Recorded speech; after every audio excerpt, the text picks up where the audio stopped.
तो welcome class, welcome to the second part of tetralogy of Fallot. First part में अभी हमने पढ़ा था कि स्क्वेटिंग से साइनोसिस रिड्यूस कैसे होती है। तो जब बेबी स्क्वेट करता है, स्क्वेटिंग पोजीशन में आता है, तो फीमोरल आर्टरी कंप्रेस होती है। फीमोरल आर्टरी कंप्रेस होती है तो ये प्रेशर, इस प्रेशर को खोलने के लिए, इस कंप्रेशन को खोलने के लिए, इस ऑब्स्ट्रक्शन को खोलने के लिए लेफ्ट वेंट्रिकल को ज्यादा जोर लगाना पड़ेगा आर्टरीज के अंदर। और जब लेफ्ट वेंट्रिकल के अंदर ज्यादा जोर लगेगा तो लेफ्ट वेंट्रिकल के अंदर प्रेशर बढ़ेगा, जिससे क्या होता है, जो राइट वेंट्रिकल से लेफ्ट वेंट्रिकल के अंदर ब्लड आ रहा है ना, वो कम हो जाएगा, जिससे राइट वेंट्रिकल का ब्लड जाएगा, अब पल्मोनरी आर्टरी को मिलेगा। अब पल्मोनरी आर्टरी को ब्लड मिलेगा तो ये पल्मोनरी आर्टरी लंग्स के पास पहुंचाएगी, लंग्स के पास ऑक्सीजन मिलेगा और ऑक्सीजन वाला ब्लड वापस हार्ट के थ्रू पूरी बॉडी को मिलेगा, जिससे साइनोसिस रिड्यूस होएगी। तो अब बात करते हैं हम डायग्नोसिस की, ठीक है। तो व्हाट इज द डायग्नोसिस, हम कैसे पता लगेगा कि बेबी को है टेट्रालॉजी ऑफ फैलोड। तो डायग्नोसिस के अंदर सबसे पहले हम हिस्ट्री कलेक्ट करेंगे और फिजिकल एग्जामिनेशन करेंगे। तो फिजिकल एग्जामिनेशन में अपने को देखने को मिलेगी बेबी के अंदर साइनोसिस। एक तो अगर बेबी 2 साल से कम का है तो अपने को देखने को मिलेंगे टेट स्पेल, और अगर बेबी 2 साल से ज्यादा है तो बेबी के अंदर साइनोसिस होते ही बेबी स्क्वेटिंग पोजीशन के अंदर आ जाएगा। ये चीज अपने को फिजिकल एग्जामिनेशन में देखने को मिलेगी, ठीक है। अब हम फिजिकल एग्जामिनेशन में करेंगे, सबसे पहले तो हमने कर लिया इंस्पेक्शन, ठीक है। इंस्पेक्शन के अंदर अपने को हमने देख ली साइनोसिस। अब हम करेंगे अस्कल्टेशन। अब हम क्या करेंगे फिजिकल एग्जामिनेशन के अंदर, अस्कल्टेशन, ठीक है।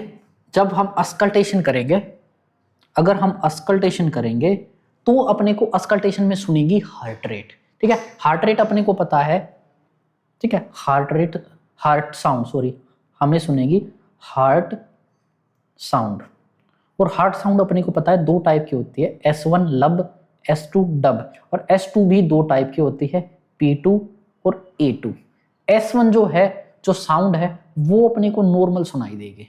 वहीं अब बात करेंगे P2 और A2 साउंड की। देखो P2 साउंड अपने को, जो S2 साउंड है ना, यहाँ पे अपने को केवल एक S2 साउंड सुनाई देगी, वो होगी A2 होएगी नॉर्मल, ठीक है। A2 अपने को नॉर्मल साउंड सुनाई देगी, और जो P2 साउंड है ना, ये अपसेंट रहेगी। अपसेंट क्यों रहेगी? क्योंकि यहाँ पे बेबी को है severe pulmonary stenosis. Pulmonary stenosis इतना सीवियर है कि P2 साउंड आएगी ही नहीं। अगर ब्लड पल्मोनरी आर्टरी में पहुंचेगा ही नहीं तो साउंड कहां से आएगी, जिससे यहाँ पे P2 साउंड अपसेंट होएगी।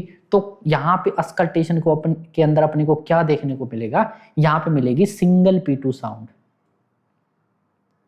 सिंगल P2 साउंड, ठीक है। या कह लो अब्सेंट, या तो सिंगल P2 साउंड कह लो, या अब्सेंट, सिंगल S2 साउंड करो, P2 नहीं, सिंगल S2 साउंड और अब्सेंट P2 साउंड, और इसको कीजिए आप हाईलाइट, ठीक है।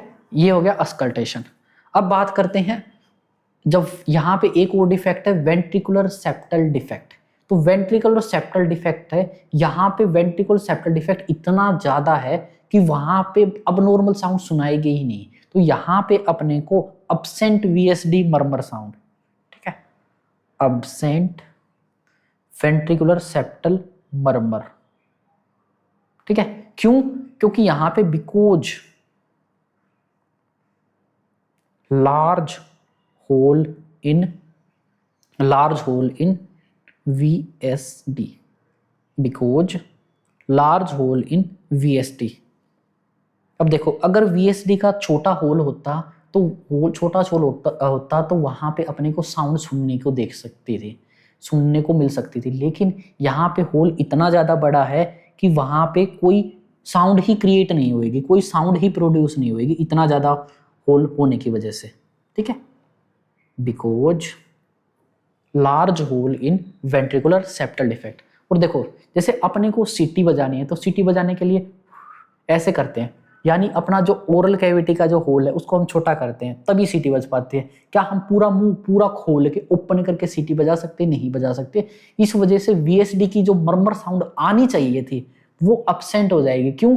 क्योंकि जो VSD है ना, जो ओपनिंग है वो एक्सट्रीमली लार्ज है, जिसकी वजह से यहाँ पे कोई भी साउंड अपने को सुनने को नहीं मिलती। Absent VSD murmur sound. एक और यहां पे साउंड सुनने को मिलती है ejection systolic murmur.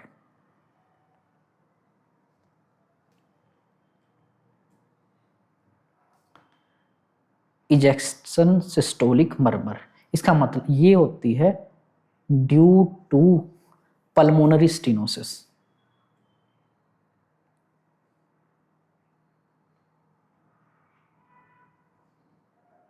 Due to pulmonary stenosis, pulmonary stenosis की वजह से सुनने को मिलेगी अपने को इजेक्शन सिस्टोलिक मर्मर।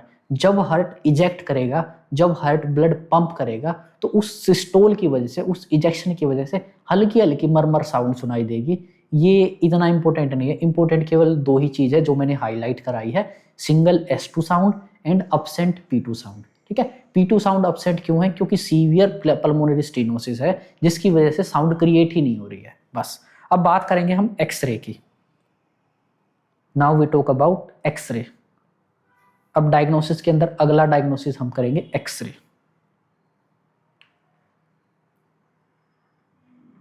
यहां पे हम करेंगे एक्सरे। एक्सरे के अंदर अपने को क्या देखने को मिलेगी? यहां पे दिखने को मिलेगा boot shape heart. Boot shape heart देखने को मिलेगा। बूट शेप हार्ट होने के यहाँ पे दो रीजन है, एक तो राइट वेंट्रिकुलर हाइपरट्रोफी प्लस में पल्मोनरी स्टीनोसिस। ठीक है, ये चीज ओके। तो आपको देखने को मिलेगा बूट शेप हार्ट। और बूट शेप हार्ट का अगर हम देखते हैं इमेज, तो देखिए आपको दिख रहा है ये एक्सरे, देखिए यहां पे देखिए,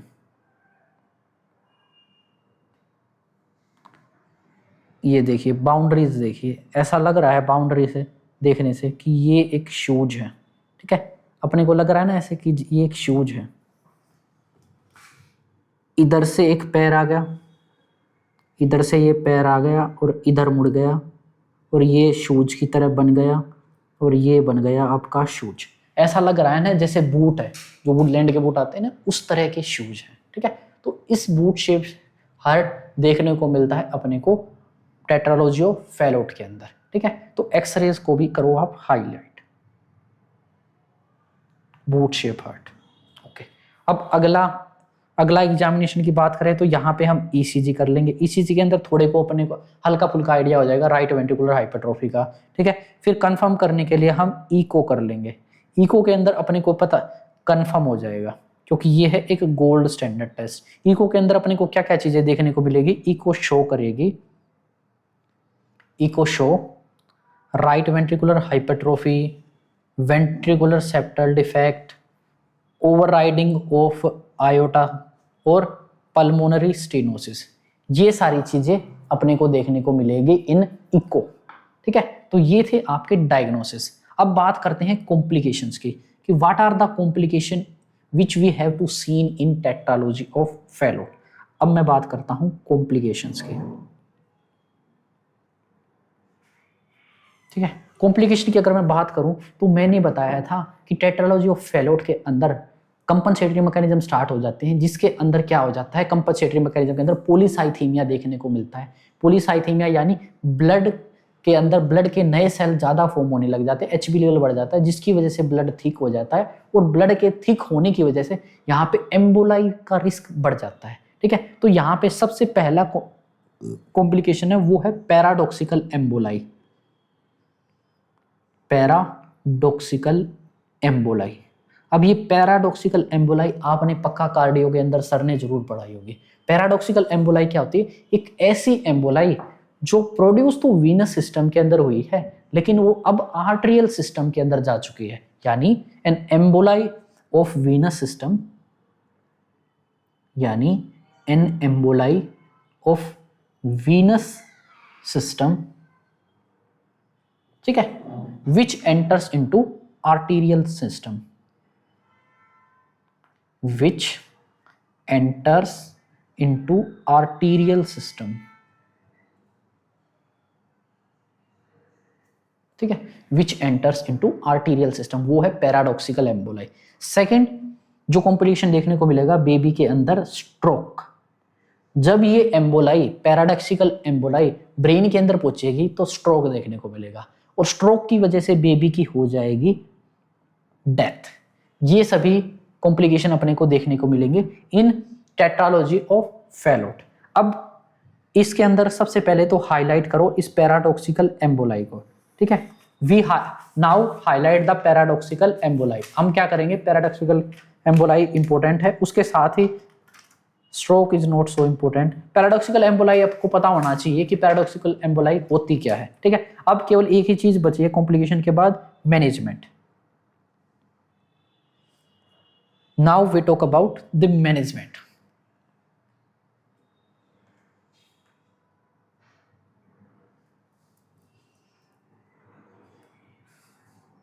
नाउ टॉक अबाउट मैनेजमेंट।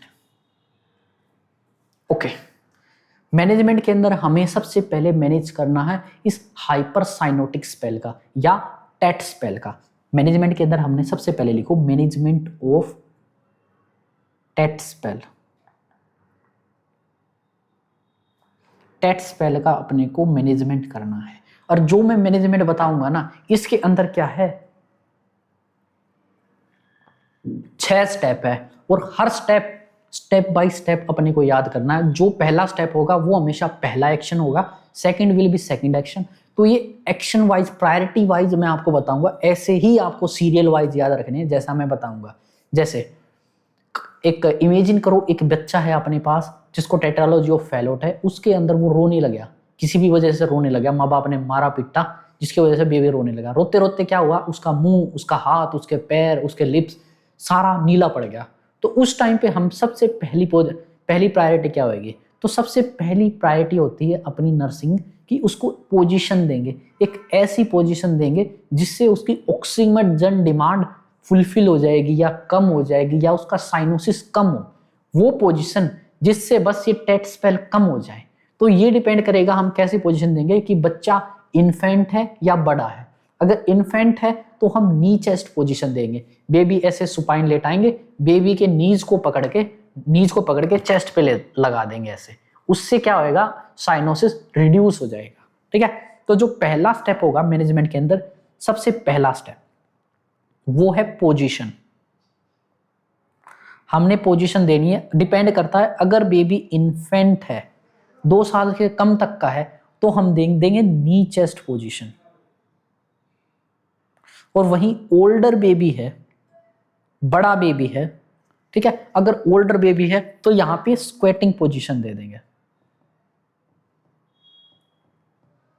यहां हम दे देंगे स्क्वेटिंग पोजीशन। सबसे पहले तो हमने पोजीशन दी, उसके बाद हमने क्या करना है, बेबी के अंदर साइनोसिस को रिड्यूस करने के लिए ऑक्सीजन प्रोवाइड करो, प्रोवाइड ऑक्सीजन, एडमिनिस्टर ऑक्सीजन, हमने बेबी के अंदर देंगे ऑक्सीजन। अब बात करते हैं तीसरा स्टेप। अब थर्ड स्टेप पे हमने क्या करना है, ठीक है। थर्ड स्टेप पे हमने बेबी की जो इनफंडिबुलम स्पाजम होने लग रहा है ना, ऑक्सीजन डिमांड बढ़ने की वजह से क्या हुआ था, हार्ट कंपनसेट नहीं कर पाया, जिसकी वजह से क्या हुआ है, इनफंडिबुलम स्पाजम हुआ है पल्मोनरी आर्टरी के अंदर। तो वो इनफंडिबुलम स्पाजम को रिड्यूस करने के लिए कुछ ऐसी ड्रग देनी पड़ेगी जो स्पाजम को रिड्यूस करे, तो मोर्फिन देंगे यहाँ पे, ठीक है। तो हम यहाँ पे स्पाजम को रिड्यूस करने के लिए थर्ड स्टेप के अंदर मोर्फिन प्रोवाइड करेंगे, यहाँ पे हम मोर्फिन देंगे। मोर्फिन क्या करेगा, इट डिक्रीज इनफंडिबुलम स्पाजम, एक तो इनफंडिबुलम स्पाजम को डिक्रीज करेगा, प्लस में यहां पे क्या कर रहा है, बेबी के अंदर जो एंजाइटी हो रहा है वो सारी चीजें ये रिड्यूस करेगा, एंड एंजाइटी, ठीक है, स्पाजम को रिड्यूस करेगा और एंजाइटी को रिड्यूस करेगा, ठीक है।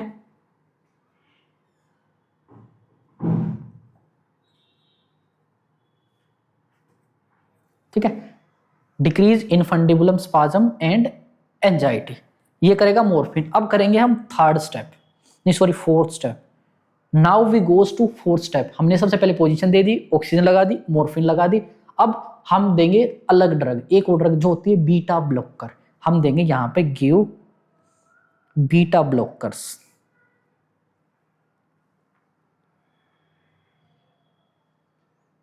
बीटा ब्लॉकर ड्रग्स देंगे। बीटा ब्लॉकर्स वे ड्रग जिसके पीछे लोल लग जाता है, LOL, ठीक है। हम बीटा ब्लॉकर्स ड्रग देंगे, जैसे प्रेफर होती है प्रोप्रानोलोल, प्रोप्रानोलोल, ज्यादातर प्रोप्रानोलोल देते हैं। अब ये प्रोप्रानोलोल क्या करेगी, ये स्पाज्म को और ज्यादा रिड्यूस करेगी, ठीक है, डिक्रीज इनफंडिबुलम स्पाज्म,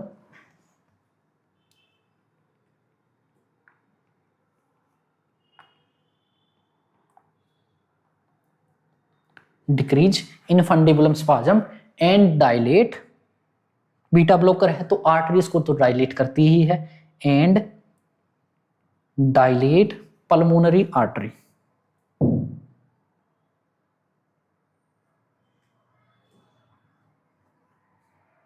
ठीक है। बीटा ब्लॉकर आर्टरीज को डायलेट करते हैं ब्लड फ्लो को बढ़ाने के लिए, ठीक है। तो बीटा ब्लॉकर जैसे प्रोप्रानोलोल देंगे 4th स्टेप के अंदर। अब बात करें 5th स्टेप की, तो 5th स्टेप के अंदर यहां पे हमने देना है बेबी को फ्लूइड और सोडा बाइकार्बोनेट। फ्लूइड देंगे इसलिए कि ब्लड का वॉल्यूम बढ़े, और बाइकार्बोनेट देंगे इसलिए क्योंकि साइनोसिस की वजह से जो एसिडोसिस, रेस्पिरेटरी एसिडोसिस और मेटाबॉलिक एसिडोसिस क्रिएट हुआ है उसको काउंटर करने के लिए। रेस्पिरेटरी एसिडोसिस इस वजह से क्योंकि CO2 रिटेन होएगी, ठीक है। मेटाबॉलिक एसिडोसिस इस वजह से क्योंकि लैक्टिक एसिड का प्रोडक्शन बढ़ा है, ठीक है। तो 5वें स्टेप के अंदर क्या करेंगे, गिव फ्लूइड एंड बाइकार्बोनेट,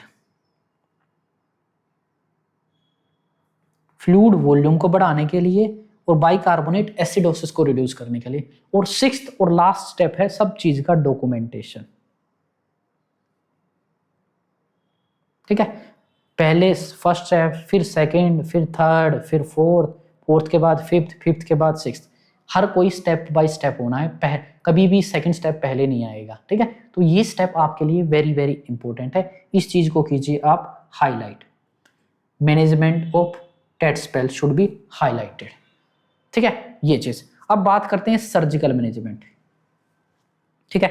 ये तो हो गया अपना नर्सिंग मैनेजमेंट। अब बात करते हैं सर्जिकल मैनेजमेंट की। Now we write down surgical management.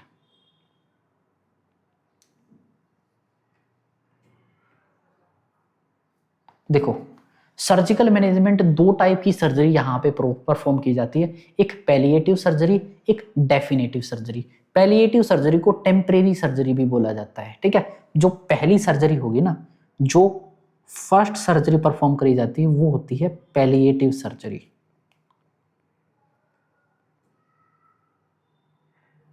ठीक है। First surgery should be palliative surgery. इसको बोलते हैं टेम्परेरी सर्जरी क्योंकि ये थोड़े टाइम तक केवल सिम्टम्स को रिड्यूस करती है, ये डेफिनेटिव ट्रीटमेंट नहीं है। पैलिएटिव सर्जरी के साथ कोई भी बच्चा अपनी लाइफ नहीं काट सकता। तो पैलिएटिव सर्जरी के अंदर लिखेंगे दीज सर्जरी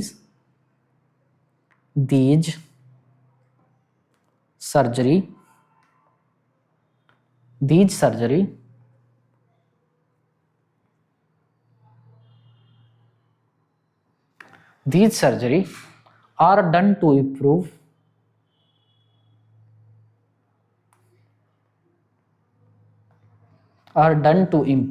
pulmonary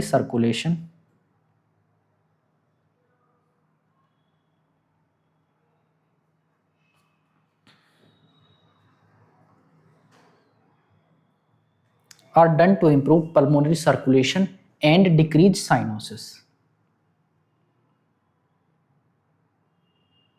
बस ये टेम्परेरी इलाज बन गया है, अगर पल्मोनरी सर्कुलेशन बढ़ा है और साइनोसिस घटा है, बस ये है पैलिएटिव सर्जरी। यहाँ पे पैलिएटिव सर्जरी में क्या करते हैं, हम शंटिंग करते हैं। शंटिंग मतलब फ्लो को एक जगह से दूसरी जगह शिफ्ट कर देना। यहाँ पे हम करते हैं शंटिंग। शंटिंग इज परफॉर्म्ड, ठीक है। यहाँ पे शंटिंग परफॉर्म की जाती है, ठीक है। ये है पैलिएटिव सर्जरी। अब पैलिएटिव सर्जरी के अंदर अपने को पढ़नी है 3 सर्जरी। 3 सर्जरी में से केवल और केवल आपको याद रखनी है एक सर्जरी, बाकी 2 सर्जरी आज के टाइम पे कोई नहीं करता, ट्रेंड में है ही नहीं, बस सिलेबस में ऐसे ही लिखवा दी, आपको भी ऐसे ही मैं लिखवा रहा हूँ, आप याद करो या ना करो आपकी मर्जी है, ठीक है। आप ज़्यादा इंटेलिजेंट है, ज़्यादा पढ़ना चाहते हैं तो भाई ये भी याद रख लेना, ना था खाली जरूरी तो सिलेबस में एक के है, ठीक है। तो लिखते हैं हम पहली सर्जरी का नाम, जिसका नाम है मॉडिफाइड ब्लेलोक। केवल यही इंपॉर्टेंट है क्योंकि आज के टाइम पे केवल एक यही सर्जरी करी जाती है, ठीक है, मॉडिफाइड ब्लेलोक, ठीक है।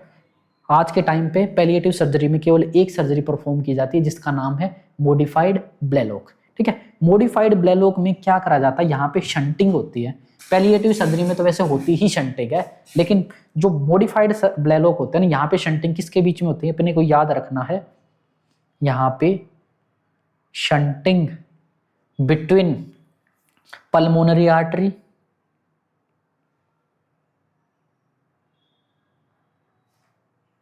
and shunting between pulmonary artery and subclavian artery,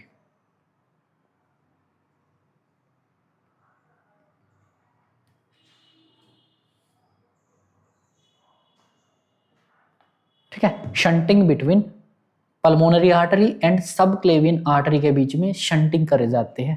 इसके अंदर होता क्या है, एक बार इमेज देखते हैं। देखिए ये आपका हार्ट है, ये आपका लबली डबली हार्ट है एक, जिसके अंदर 4 चैम्बर है, ठीक है। जहां पे क्या है this is the pulmonary artery, ये यहां से निकली है पल्मोनरी आर्टरी और ये गई है लंग्स के पास, और लंग्स से पल्मोनरी वेन निकल के लेफ्ट एट्रियम के अंदर, ठीक है, लेफ्ट एट्रियम के अंदर चली गई। और जो यहाँ पे पल्मोनरी आर्टरी होती है ना, इसकी साइड में ही रियल एनाटॉमी के अंदर अगर आप पोस्टमार्टम किसी का देखोगे तो वहां पे क्या होती है, यहाँ पे ही पल्मोनरी आर्टरी के साथ ही ये क्या है, पल्मोनरी आर्टरी है, ये है पल्मोनरी वेन, ठीक है। पल्मोनरी आर्टरी की जस्ट साइड में से ही निकलती है सबक्लेवियन वेन, इनके बीच में जरा सा भी डिफरेंस नहीं होता, बिल्कुल ऑलमोस्ट सट के निकलती है, ठीक है। तो ये क्या है, एक सबक्लेवियन आर्टरी है, ये क्या है, एक सबक्लेवियन आर्टरी है, पल्मोनरी आर्टरी के जस्ट साइड बाय। तो हमने को क्या करना है, इन दोनों के बीच में ना पल्मोनरी आर्टरी और सबक्लेवियन आर्टरी के बीच में शंट कर देना है, अब नॉर्मली कनेक्शन कर देना है, ठीक है। अब ये कनेक्शन करेगा, जब हम ये कनेक्शन करेंगे तो ब्लड का फ्लो किधर होएगा, हायर प्रेशर से लोअर प्रेशर। अब पल्मोनरी आर्टरी के अंदर ज्यादा प्रेशर होएगा जब सबक्लेवियन आर्टरी के अंदर ज्यादा प्रेशर होएगा। देखो पल्मोनरी आर्टरी के अंदर तो होएगा नहीं, क्योंकि पल्मोनरी आर्टरी के शुरुआत में ही क्या चीज है, यहाँ पे क्या चीज है बेटा, यहाँ पे है आपका स्टीनोसिस।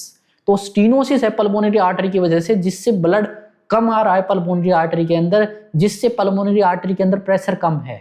लेकिन वही सबक्लेवियन आर्टरी जो कनेक्ट है आयोटा से, आयोटा के अंदर तो हमेशा ही ज्यादा प्रेशर होएगा, आयोटा से ही तो निकलती है सबक्लेवियन आर्टरी, तो सबक्लेवियन आर्टरी के अंदर ज्यादा प्रेशर है, और इस प्रेशर की वजह से, ज्यादा प्रेशर की वजह से अब ब्लड की शंटिंग होएगी सबक्लेवियन आर्टरी से पल्मोनरी आर्टरी की तरफ। अब पल्मोनरी आर्टरी के अंदर ब्लड जाएगा सबक्लेवियन आर्टरी से, और सबक्लेवियन आर्टरी के अंदर कैसा ब्लड था टेट्रालॉजी ऑफ फैलोट के अंदर, यहाँ पे आया है mix blood.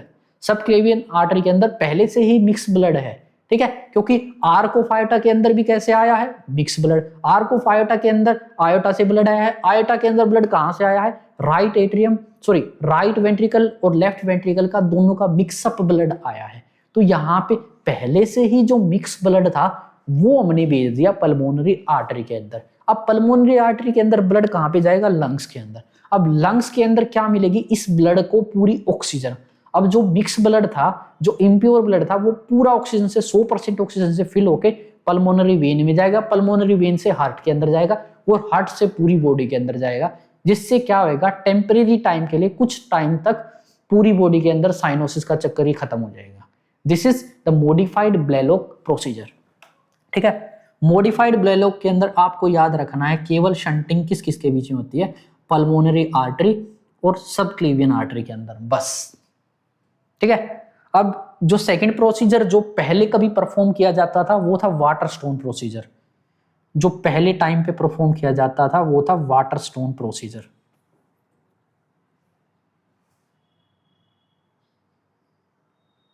Water stone procedure, ठीक है। जो वाटर स्टोन प्रोसीजर है यहां पे शंटिंग होती थी।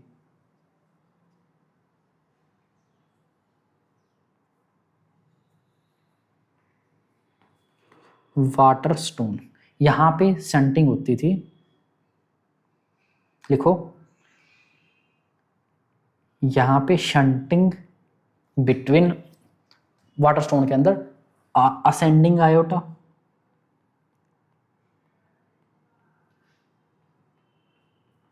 शंटिंग बिटवीन असेंडिंग आयोटा, ठीक है, shunting between ascending iota and right pulmonary artery.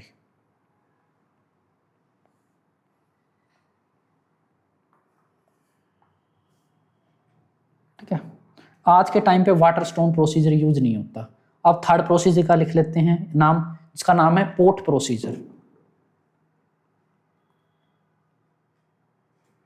Port procedure भी आज के टाइम पे यूज नहीं होता। पोर्ट प्रोसीजर के अंदर शंटिंग होती थी, शंटिंग बिटवीन डिसेंडिंग आयोटा,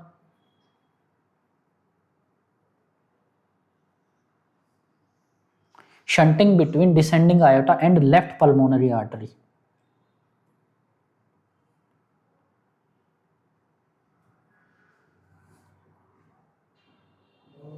ठीक है, ये भी पोर्ट प्रोसीजर भी आज के टाइम पे यूज नहीं हो रहा था। उसका कारण ये था कि भाई यहाँ पे ना वाटर स्टोन प्रोसीजर और पोर्ट प्रोसीजर के अंदर ना फेलियर के चांसेस बहुत ज्यादा थे, क्योंकि यहाँ पे असेंडिंग आयोटा बड़े आयोटा से डायरेक्ट छोटी आर्टरी के अंदर ब्लड जा रहा था, जिससे कई बार ना यहाँ पे ब्लीडिंग वगैरह स्टार्ट हो जाती है बेबी के अंदर, इंटरनल ब्लीडिंग, और फिर बेबी के अंदर कॉम्प्लिकेशन आ जाते थे, बेबी सेप्सिस शॉक में चला जाता था, ये सारी कंडीशन होती थी।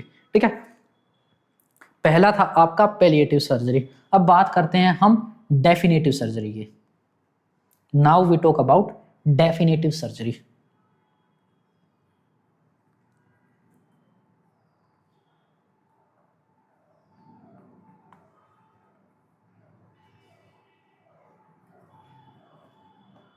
डेफिनेटिव सर्जरी, ठीक है। अब बात करते हैं हम डेफिनेटिव सर्जरी। डेफिनेटिव सर्जरी में क्या किया जाता है, सबसे पहले तो वेंट्रिकुलर सेप्टल डिफेक्ट को क्लोज कर दो, या सर्जिकली कर दो ओपन हार्ट सर्जरी करके, या कार्डियक कैथेटर से कर दो। ठीक है, सबसे पहले तो हम क्या करेंगे, VSD इज क्लोज्ड।